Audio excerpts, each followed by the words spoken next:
KSRTC ബസ്സിലെ യാത്രക്കാരൻ വായിൽ കടിച്ചു പിടിച്ച ശേഷം നൽകിയ നോട്ട് വാങ്ങാൻ കൂട്ടാക്കാതെ വനിതാ കണ്ടക്ടർ. വാക്കുതർക്കത്തിനൊടുവിൽ വനിതാ കണ്ടക്ടർ ബസ്സിൽ നിന്ന് ഇറങ്ങിപ്പോയി. ബസിന്റെ ട്രിപ്പ് മുടങ്ങി.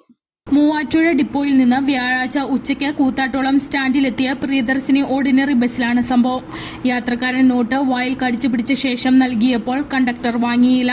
യാത്രക്കാരൻ കണ്ടക്ടറും തമ്മിൽ നടന്ന തർക്കത്തിനൊടുവിൽ ബസ്സിൽ നിന്നും കണ്ടക്ടർ ഇറങ്ങിപ്പോയി. യൂണിറ്റ് ഇൻസ്പെക്ടർക്ക് മുമ്പിലെത്തി കാര്യങ്ങൾ വിശദീകരിച്ചു. തുടർന്ന് കൂത്താട്ടോളം പോലീസിലും വിവരമറിയിച്ച ശേഷം കൂത്താട്ടോളം സർക്കാർ ആശുപത്രിയിൽ ചികിത്സ തേടി.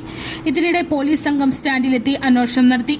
വനിതാ കണ്ടക്ടർ ആശുപത്രിയിൽ നിന്നും കൂത്താട്ടോളം സ്റ്റാൻഡിലേക്ക് മടങ്ങിയെത്തിയെങ്കിലും മാനസിക സമ്മർദ്ദം മൂലം ജോലി ചെയ്യുവാൻ സാധിക്കില്ലെന്ന് യൂണിറ്റ് ഇൻസ്പെക്ടർ രോഹിണിയോട് പറഞ്ഞു.